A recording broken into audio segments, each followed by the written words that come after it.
lundi, mardi, mercredi, jeudi, vendredi du travail, le corps a besoin de se reposer.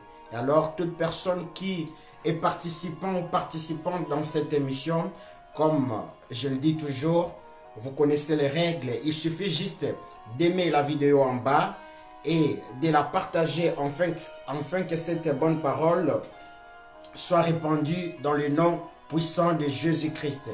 Alors nous sommes également dans notre chaîne YouTube Célébration Jésus-Christ. Veuillez s'abonner et surtout de suivre les enseignements qui sont dans notre chaîne. Nous sommes également sur TikTok, nous sommes sur WhatsApp, nous sommes sur Instagram pour des vidéos de moins de 3 minutes. Alors si vous êtes là, il suffit juste de partager afin que vos collègues, vos amis, vos familles soient bénis aussi par ces messages. Alors aujourd'hui, je viens avec un thème sur la méditation. J'aimerais, avant que je puisse commencer cet enseignement ou cette exhortation, j'aimerais quand même laisser tout dans la main du Seigneur Jésus-Christ. Que Dieu nous bénisse, je peux prier. Père, je bénis ton Saint-Nom, je rends ton Saint-Nom gloire. Merci pour tes bienfaits, merci pour ta grâce faite. Je laisse toute personne qui va participer dans cette émission entre ta sainte main. Laisse que toute personne qui va participer, ô Dieu, dans les noms puissants du Seigneur Jésus-Christ, que ta grâce puisse les localiser. S'ils avaient des problèmes, laisse que dans leurs problèmes, qu'ils puissent trouver la solution. Laisse que toi, Seigneur Jésus-Christ, que tu puisses apparaître dans leur vie. Laisse que la révélation de toi, Seigneur Jésus-Christ, puisse éclairer leur cœur dans les noms puissants du Seigneur Jésus-Christ. Et nous ramenons toutes pensées, toute idée qui n'est pas de toi captive à l'obéissance du Seigneur Jésus-Christ. Dans les noms puissants de Jésus-Christ qui revient bientôt. Amen. Amen, amen, que Dieu nous bénisse. Donc si vous êtes là, il suffit juste d'aimer la vidéo et de la partager. Alors aujourd'hui, on va parler sur la méditation. Pendant que j'ai terminé le travail, je rentrais en voiture, je me demandais, je ne savais pas si j'allais donner quoi comme thème. Et c'est au moment où il m'est resté peut-être 5 à 10 minutes pour passer, c'est là où je vois dans mon esprit clair que je dois parler de la méditation. Aujourd'hui, vous allez entendre des gens qui disent « Je viens de méditer la parole de Dieu ». Non, j'ai fait peut-être 5 heures de méditation. Donc, comprenez ici, lorsque je parle de méditation, je fais allusion à tout ce qui est, la lecture biblique. Donc ici, je parle le langage des enfants de Dieu. Je sais que nous sommes des chrétiens. Ici, j'essaye un peu d'expliquer lorsque les gens parlent de la méditation. Vous allez entendre des gens, oh, je vais aller méditer la parole de Dieu. Mais c'est quoi en fait la méditation? Si vous êtes là, il suffit juste d'aimer la vidéo et de la partager. Vous allez entendre quelqu'un qui est en train de parler de Christ, qui lit beaucoup la Bible et lorsqu'il te croise, il te dit la première des choses, mon frère, je viens de méditer la parole de Dieu. Mais tu vois la même personne, il commet des choses très horrible où sa vie ne change pas, il est dans une vie de désordre, mais c'est la même personne qui te dit je viens de méditer la parole de Dieu. J'aimerais d'abord aujourd'hui qu'on puisse comprendre c'est quoi la méditation. Amen. Par définition, la méditation, c'est réflexion qui approfondit, c'est une réflexion qui approfondit un sujet mûri et un projet. Je répète, la méditation, c'est la réflexion qui approfondit un sujet et mûrit un projet. Donc, nous comprenons lorsque tu approfondis ton sujet et enfin que ce sujet ou qui est un projet puisse être palpable. Et alors, vous allez remarquer aujourd'hui dans la vie des enfants de Dieu, les enfants de Dieu confondent ce qu'on appelle la méditation des Écritures, dites Bible, et la méditation de la parole de Dieu. C'est deux choses différentes. J'aimerais d'abord l'éclaircir, que Dieu nous bénisse. J'aimerais nous dire que les pharisiens aussi méditaient les livres qu'on appelle Tanakh ou l'Ancien Testament. Donc l'ensemble de ces livres-là, les 5 livres de Moïse, les Torah, les Nevim, les Ketuvim. Donc les pharisiens méditaient aussi. Mais nous devons savoir que les pharisiens ne méditaient pas la parole de Dieu. Les pharisiens méditaient les Écritures dites saintes. Donc nous devons comprendre ici, il y a une grande différence entre celui qui dit « je viens de méditer » ou soit « je viens de lire la Bible ». Il y a une différence entre celui qui dit « il vient de lire la Bible », peut-être il médite, ou soit je n'aimerais pas dire « il médite », mais il lit tout simplement les Écritures, entre celui qui médite la parole de Dieu. Alors j'aimerais nous faire cette discordance ou cette différence, ce que je viens de dire, les pharisiens lisaient aussi la Bible. Les pharisiens méditaient aussi les Écritures pour les détourner en leur faveur. Mais nous comprenons que seul Christ, qui était la parole, ou Christ qui est la parole, lorsqu'il parlait, on sentait non seulement il médite la parole en lui, mais il médite la parole dans son sens approfondi ou dans son sens total. J'aimerais nous dire une chose.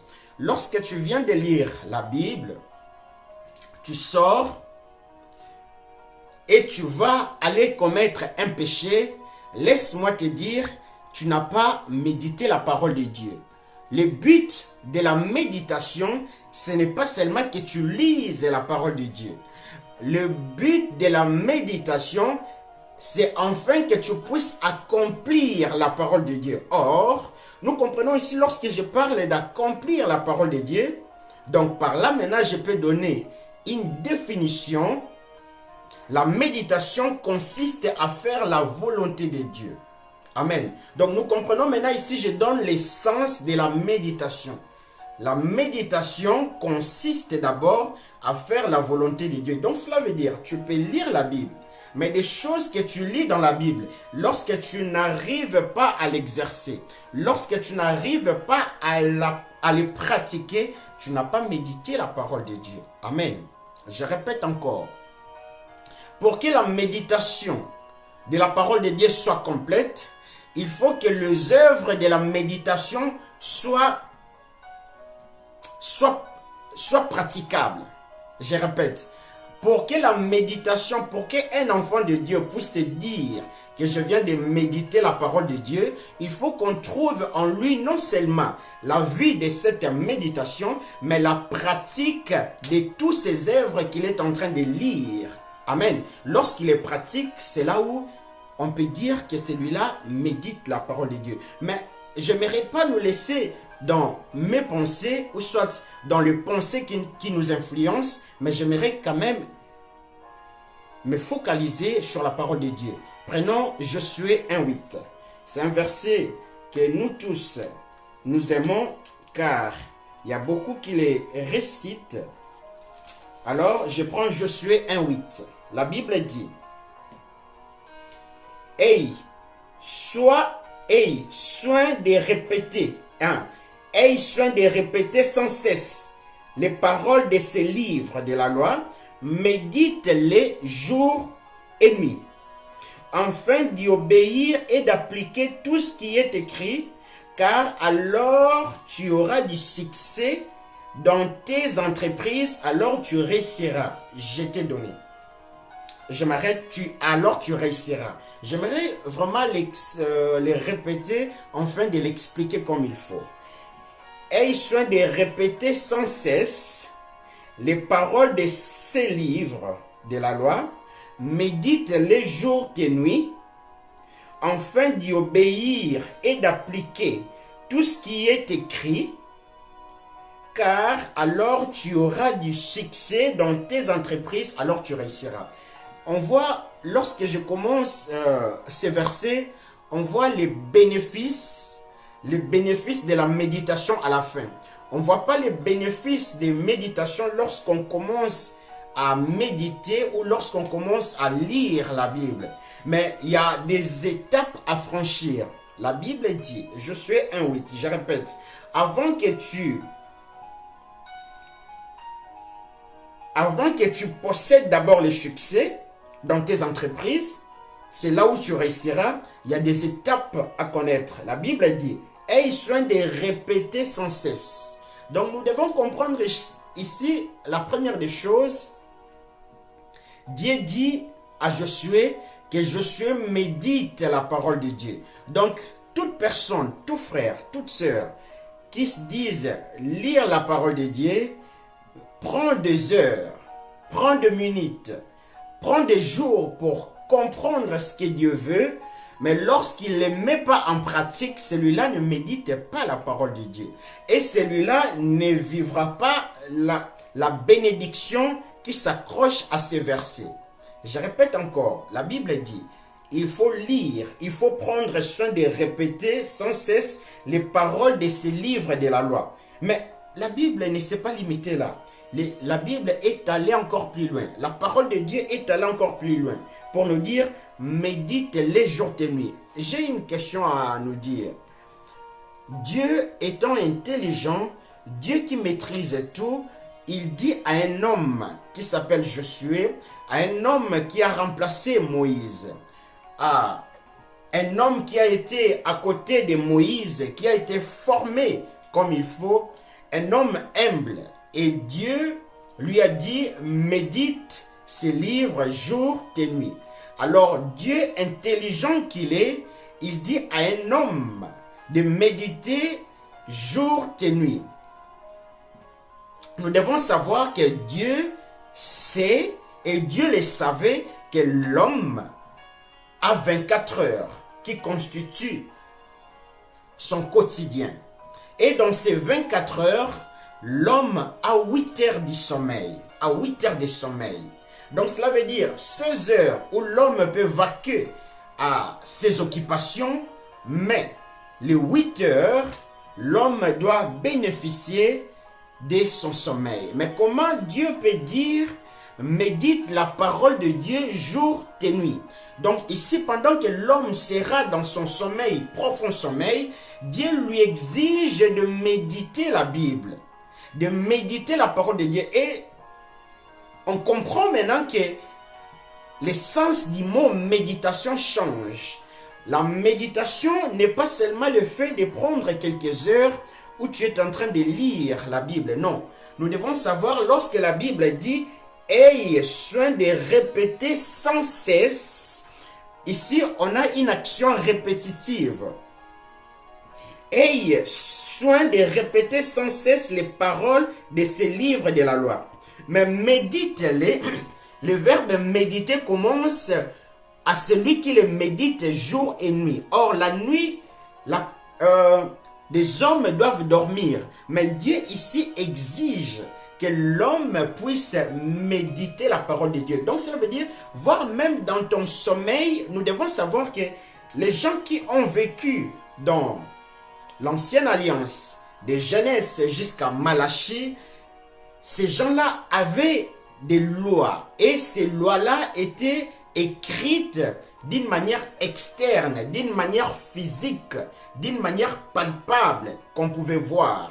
Ou soit on donnait, ou on disait aussi que celui qui tuera périra aussi. Celui qui va tuer par l'épée périra aussi par l'épée. Donc les lois étaient visibles. Là, c'était juste un exemple. Mais nous qui sommes de l'autre côté de la loi et de l'autre côté de la croix, nous devons savoir que la loi est écrite dans mon esprit. La Bible dit, j'aimerais quand même nous prendre ces versets qui vont nous édifier rapidement dans 2 Corinthiens au 3e chapitre. 2 Corinthiens, j'aimerais la lire dans la version Alfred Cohen. 2 Corinthiens, chapitre 3. La Bible dit,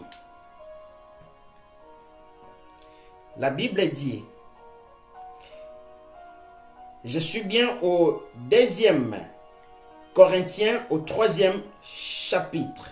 Je commence au 7e verset. La loi gravée lettre par lettre sur des pierres. Donc ici je répète, la loi gravée lettre par lettre sur des pierres.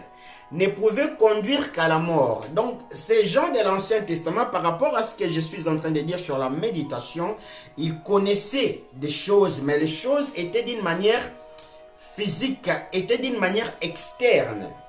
Et pourtant, son ministère fut inauguré avec un tel déploiement de gloire que les enfants d'Israël ne pouvaient pas regarder Moïse en face, tant son visage était resplendissant.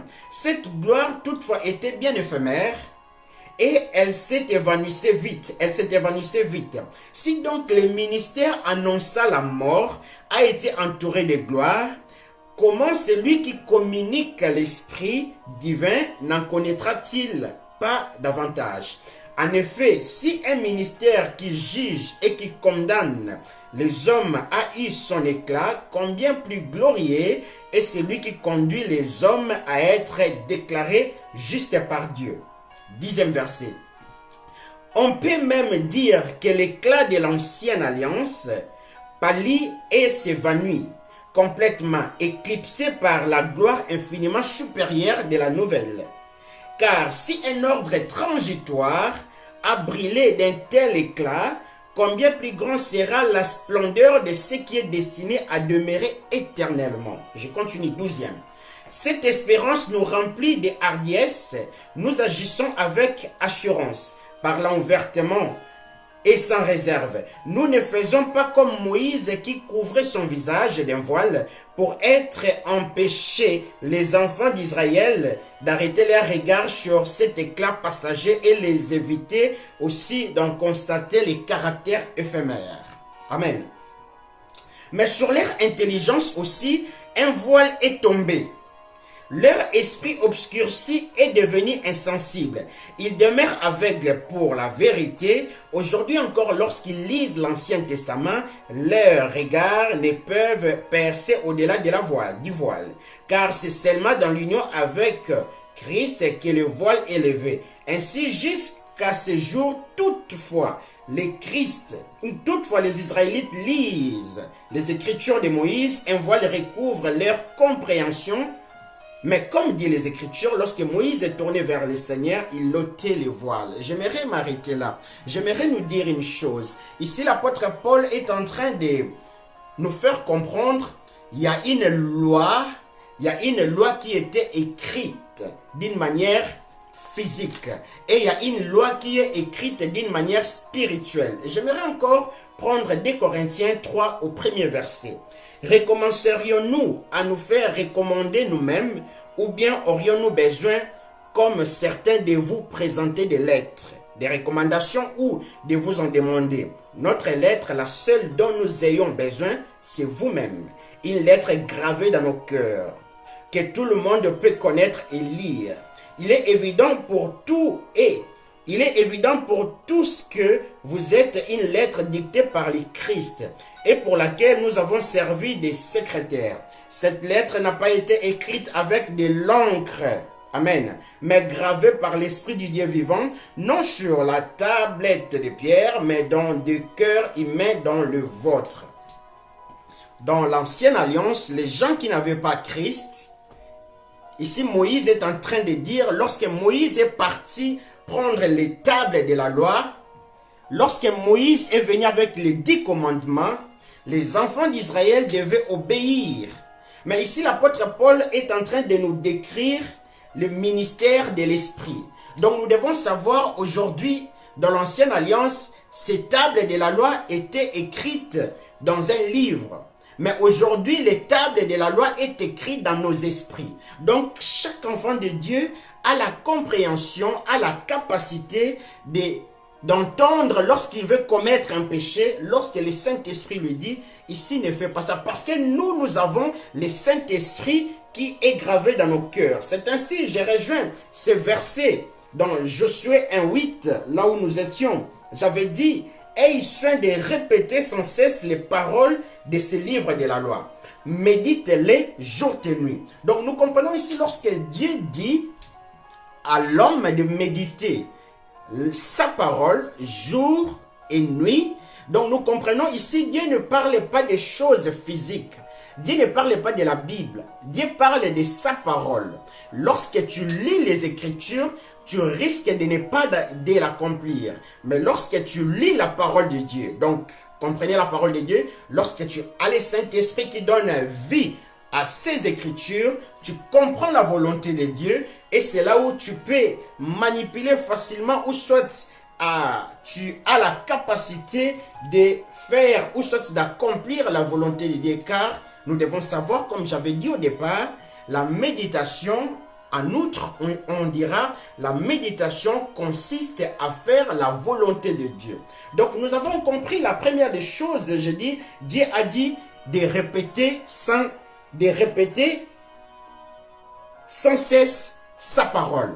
C'est bien de les répéter, ça c'est la première étape.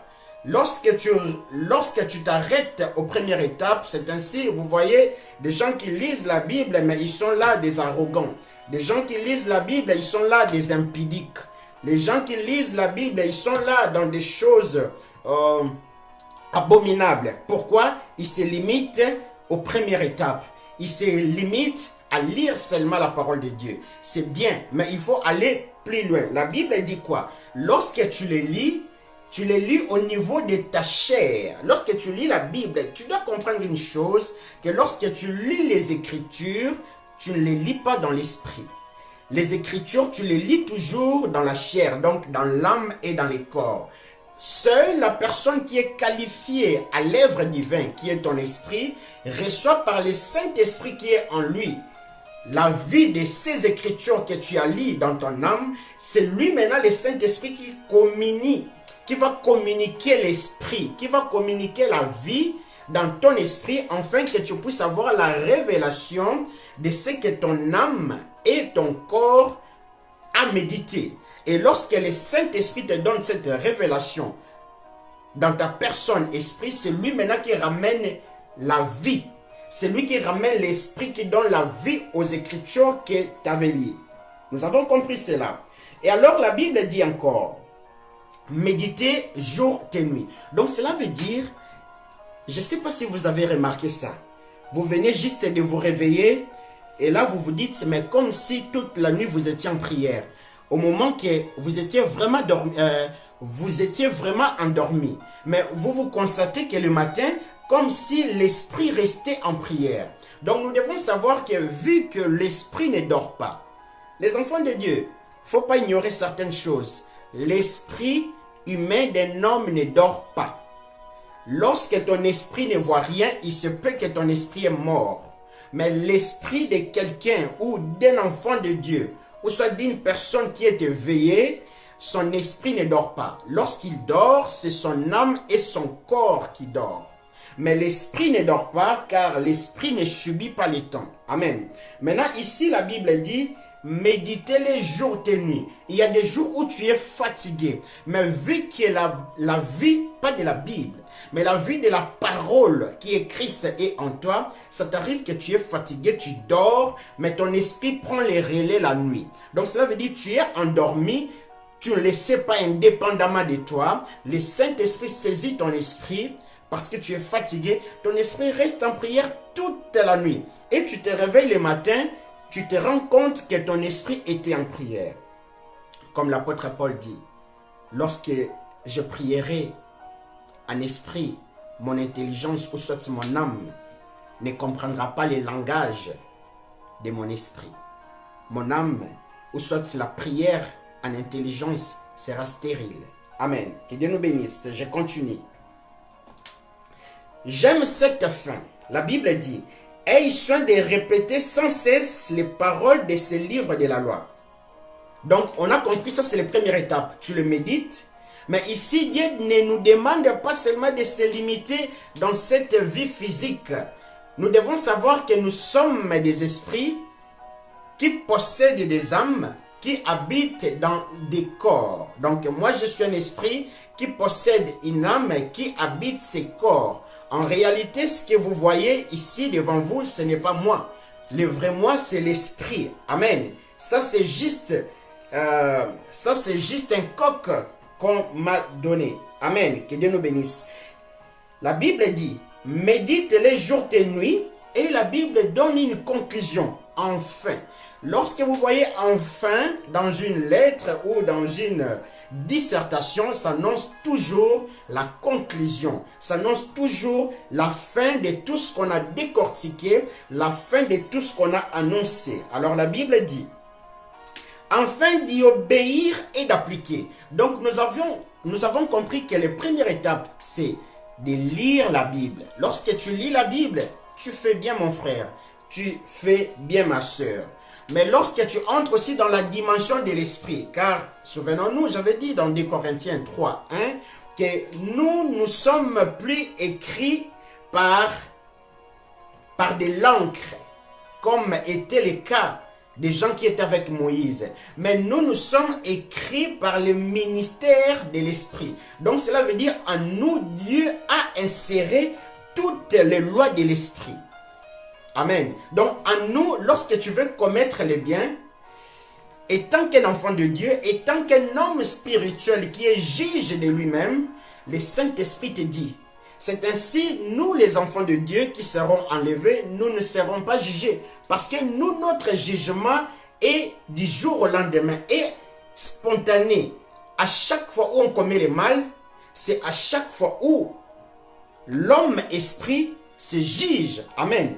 Ici, tu ne pouvais pas faire comme ça. Répands-toi. C'est ainsi, nous ne passerons pas au jugement. Je continue. Donc, c'est bien de méditer la Bible. C'est bien d'y aller aussi dans les niveaux de l'esprit, car lorsque tu médites la Bible dans ton âme et dans ton corps, tu lis que la Bible, tu lis les Écritures. Mais lorsque ça entre dans l'esprit, comme je viens de l'expliquer, là ça devient la parole de Dieu, car la parole de Dieu, c'est le mélange des Écritures avec le Saint-Esprit qui donne la vie. Amen. Maintenant, tout ce que je viens de dire, si tu ne pratiques pas ce que je vais énumérer maintenant, ça ne sert à rien. La Bible dit enfin. Donc ça veut dire qu'il y a une conclusion. Donc la réponse, ou soit tout ce qu'on a parlé, la réponse se trouve dans la conclusion. La conclusion dit quoi? Enfin d'y obéir et d'appliquer. Donc ça veut dire tout ce que tu lis comme parole de Dieu, il ne faut pas rester au stade de lire. Il ne faut pas rester au stade de lire. C'est ainsi, il y a beaucoup des enfants de Dieu restent au stade de lire. Lorsqu'il lit la parole de Dieu, il va rester là. C'est ainsi, tu vas voir la même personne qui lit la Bible, c'est la même personne qui est impudique, c'est la même personne qui est adultère, c'est la même personne qui sème des troubles. Pourquoi? Ils ne comprennent pas. Pour qu'on appelle ou pour qu'on dise que tu viens de méditer la parole de Dieu, il faut que tu lises. Il faut que tu le répètes sans cesse, mais à un moment donné, il faut que ça devienne l'automatisme au niveau de l'esprit.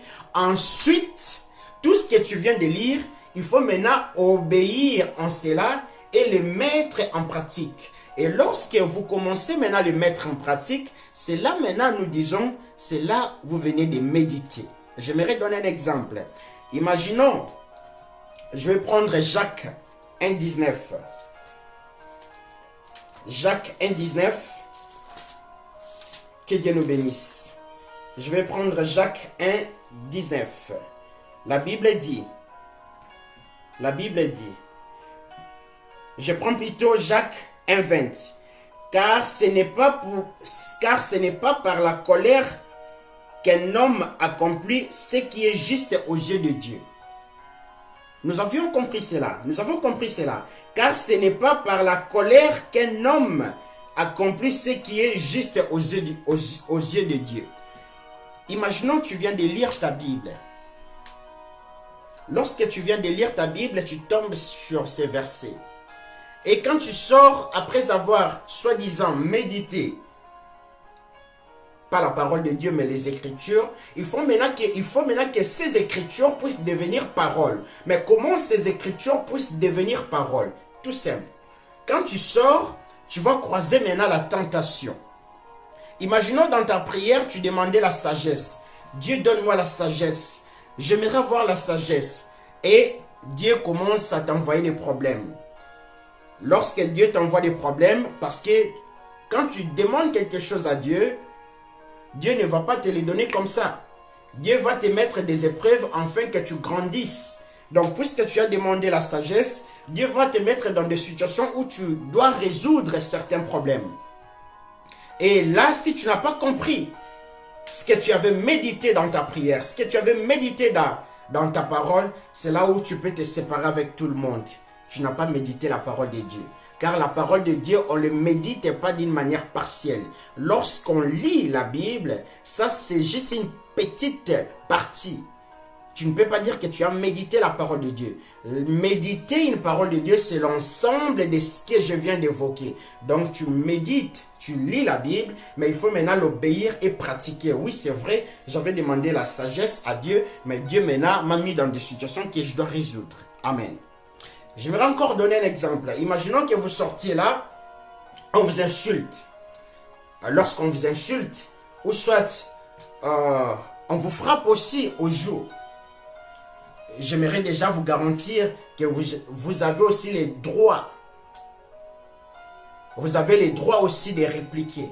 Mais ici, puisque tu venais lire la Bible, il y a un verset qui va rentrer en toi, qui va remuer en toi, qui va te dire seulement que la colère d'un homme n'accomplit pas la volonté de Dieu.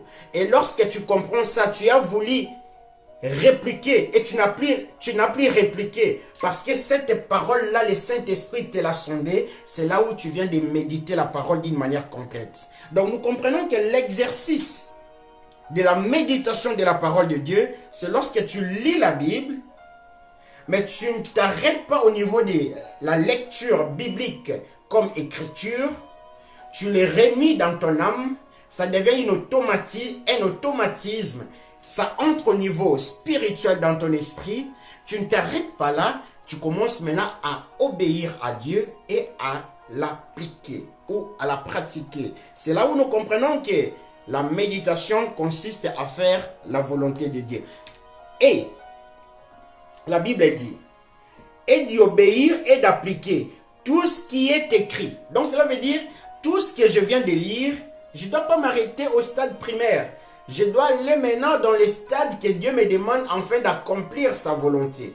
Or, accomplir la volonté de Dieu, c'est là aussi la méditation. Donc, le fait que maintenant je vais le mettre en pratique, c'est là où je suis en train de mettre la volonté de Dieu en exercice. Amen. Car alors tu auras du succès dans tes entreprises. Alors tu réussiras. J'aime bien. La parole de Dieu n'échoue jamais. Amen. La parole de Dieu n'échoue jamais. Donc, la Bible n'a pas commencé avec ces versets de bénédiction. Alors tu auras du succès dans tes entreprises et tu réussiras. La Bible n'a pas commencé comme ça. La Bible a mis ces mots-là à la fin. Pour que tu sois béni dans tes entreprises, ma soeur, mon frère, tu ne dois pas t'arrêter au niveau des lectures bibliques. Tu ne dois pas t'arrêter au niveau de lire tout simplement la Bible. Aujourd'hui, je viens te dire, le Seigneur parle au travers moi que tu ne dois pas t'arrêter seulement à lire ta Bible à la maison, mais tu dois aussi associer ta lecture biblique avec la prière. Comme j'avais dit, lorsque tu lis la Bible, ce n'est pas ton esprit qui lit la Bible. Lorsque tu lis la Bible, c'est ton intelligence. Or, lorsqu'on parle de ton intelligence, c'est la personne âme et la personne corps qui sont associés. Donc, en quelque sorte, on dira c'est la chair. Maintenant, il faut que la personne esprit aussi grandisse. La personne âme et la personne corps grandissent par la connaissance. Mais la personne esprit, lui, ne grandisse pas par la connaissance. Lui se grandit par la révélation. Donc, cela veut dire, lorsque tu lis la Bible, ton âme, ton corps aura une connaissance. Mais cette connaissance-là ne pourra pas donner la vie. La connaissance ne pourra pas donner la vie. Il faut que la personne esprit puisse se monter maintenant en prière. Lorsque la personne esprit monte en prière, c'est lui maintenant qui ramène la vie, c'est lui qui ramène la révélation de toutes tes connaissances que tu avais dans l'âme. Afin que ton être, ton esprit, ton corps, ton âme deviennent vie. Amen. Afin que tu puisses réussir. Donc nous comprenons aujourd'hui, si tu lisais seulement la Bible, tu ne la pratiquais pas, mon frère, il ne faut plus dire que je viens de méditer la Bible. Non. il faut dire à tes amis, je viens de lire les Écritures. Amen. La méditation, c'est lorsque tu lis la parole de Dieu, tu ne t'arrêtes pas à lire la parole de Dieu. La parole de Dieu est insérée maintenant en toi, mais ça s'arrête pas là seulement. Que la parole de Dieu soit insérée en toi. La parole de Dieu doit maintenant commencer à influencer les autres. C'est là où tu pratiques la bonne méditation de la parole de Dieu. Que Dieu nous bénisse. C'était votre frère humble Shirley Lutete de Souza. Si vous étiez là, il suffit juste d'aimer la vidéo en bas. N'oubliez pas de la partager. Nous sommes sur page Célébration Jésus-Christ, page Facebook. Veuillez rejoindre notre page. Nous sommes aussi également sur YouTube, page Célébration Jésus-Christ. Veuillez suivre nos enseignements et n'oubliez pas de s'abonner et surtout de partager les vidéos afin que les autres aussi soient bénis. N'oubliez pas, nous sommes sur Instagram, WhatsApp, TikTok pour des vidéos de 3 minutes au courant de la semaine. Que Dieu nous bénisse. Si Jésus-Christ ne revient pas, à nous revoir demain. J'aimerais quand même prier. Père, je bénis ton Saint-Nom. Je laisse toute personne qui a suivi cette émission entre ta sainte main. Laisse que ta gloire, ta grâce inonde nos cœurs. Laisse que tu puisses nous éclairer. Si quelqu'un était malade, qu'il puisse recevoir sa guérison maintenant dans le nom puissant de Jésus-Christ. Laisse que ta plénitude, cher Saint-Esprit, habite nos corps. Ta plénitude, cher Saint-Esprit, habite nos âmes. Ta plénitude, cher Saint-Esprit, habite nos esprits. Dans le nom puissant du Seigneur Jésus-Christ qui revient bientôt. Père, je te bénis, je te rends gloire et grâce. Merci pour la force et la bonne santé de toute personne qui a participé dans cette émission. Si tu ne reviens pas, Jésus-Christ, à nous revoir avec mes frères demain. Que Dieu nous bénisse. Amen. Amen, amen. Que Dieu nous bénisse.